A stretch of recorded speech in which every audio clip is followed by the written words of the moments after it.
I've always enjoyed Jose's content. I just reached out. This is our first time meeting each other, actually. I just reached out and knew that he was someone that I definitely wanted to have on the show. So, Jose, thank you so much and welcome.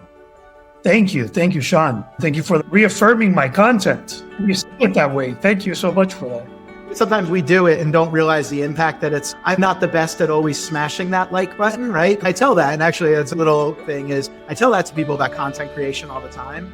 Just because you're not getting likes or the comments or something doesn't mean people aren't consuming, doesn't mean people aren't loving it, doesn't mean people aren't eating up your content, right? So a little side view, keep creating.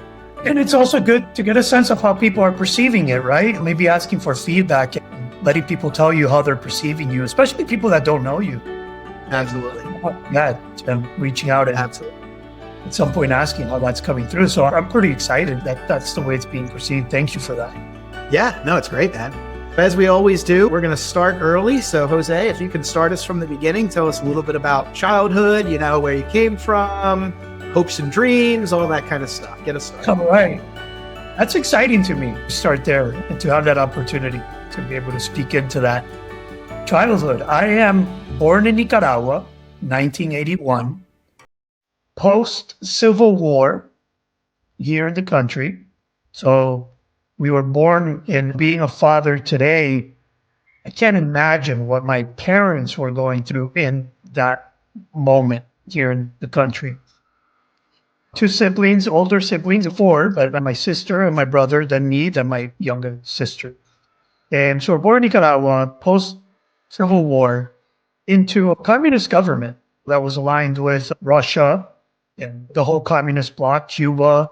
And my family, I mentioned this because my family was an oppositional family. We're opposed to the government, which is very important.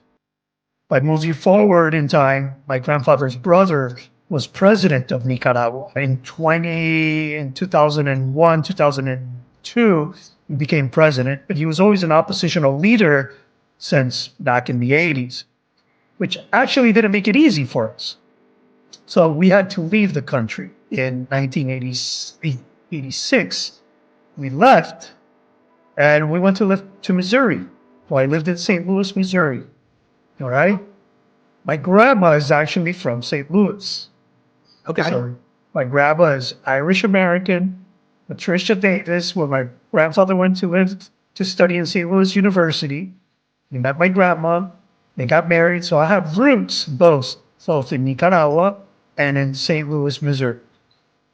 So we went to live there for 5 years until there was a turning of the government here in Nicaragua. So we had another government take over, and my father and my mother decided to come back to the country. And when did that happen, Jose? How long did you spend in St. Louis? 5 years. It was 5 years. So in 1991. About 5 years old when you moved there, and then you spent about 5 years in St. Louis?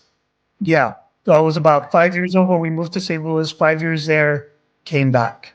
But I always felt Nicaragua as home. I felt that I wasn't home when I was in St. Louis.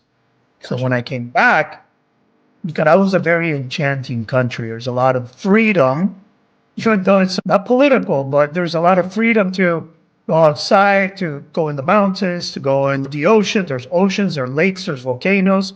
And I was always always loved nature. I was always gathering bugs, and I was kind of nerdy around that. So Nicaragua just felt like an amazing place. When I was here, I completely loved it, and I still do. I still love being able to live in Nicaragua, even though my business is from the U.S. So most of my clients are U.S. based, but I'm living in Nicaragua. So it's an incredible privilege to be able to do that. And we'll get into that, how I design my lifestyle. When I came back, studied in an American school, the American school here in Nicaragua. It's like a U.S. curriculum, U.S. accredited school. All your teachers are American. So we were still very Americanized then. So grew up. My parents got divorced when I was around 12. They separated, and it was pretty shocking. And I was pretty bohemian and philosophical. I would write poetry. I would read since I was really young. A lot of books around The Catcher in the Rye, 1984, Lord of the Flies, Picture of Dorian Gray. I was always reading. I read books on communism. I actually read books on Marxism and political. I actually studied politics. I'm a political science major. But I was always drove that? What drove that? Was it just an interest? Was it because of the opposition, the things that you saw and went through? Or so I was always a philosopher. Now, I actually consider myself a philosopher. And I was always into wanting to understand and seek truth and challenge authority. So I was a terrible student in high school. Terrible student. Not because I had any learning challenges, or more because I didn't care, or I wanted to understand things for myself. So I was always reading, always learning, always studying, but the stuff that I was interested in. I was reading Aldous Huxley and William Blake, and I started doing drugs also. I was smoking weed, and I was doing LSD, and I was doing a whole bunch of stuff, not so much to party, but more to go deeper into understanding. That's what I was going to ask, because we all have that phase, right? And I think some people have that recreational phase where it's like, hey, I went to a concert and, had some mushrooms and it was fun and blah, blah, blah, blah. But then I think people really do deep work with it too. So. No, I was going more to the ocean, to the beach, like bonfires, and then seeing where our mind could take us. But I was really into exploring, learning, philosophy, understanding life, making sense of life. I read a quote that really put me on the path that I'm on by William Blake that said, "You must create your own system or be the slave of another man's."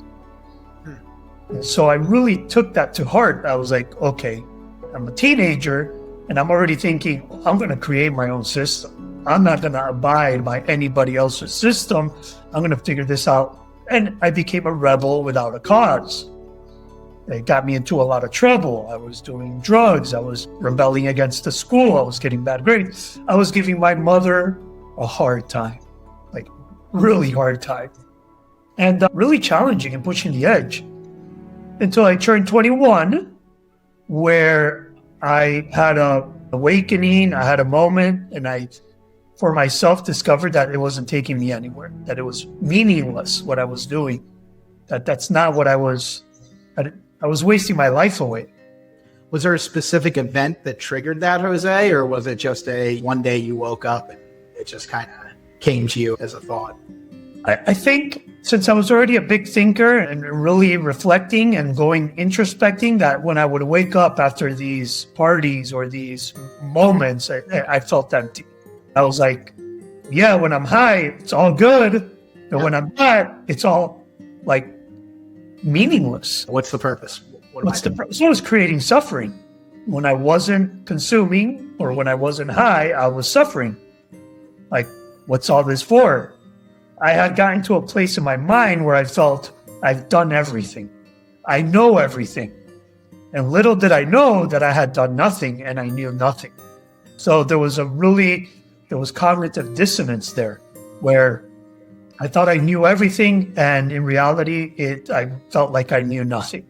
I don't know if that makes sense. It was more... And that's those inner awakening moments, right? Where you actually have to face yourself, your truth, and say, you know what? Okay, I may think that I know everything. I may think that I have it figured out or whatever. But yeah, there's those deep moments. And one of the things I always tell people is I'm a big mirror work person, Jose.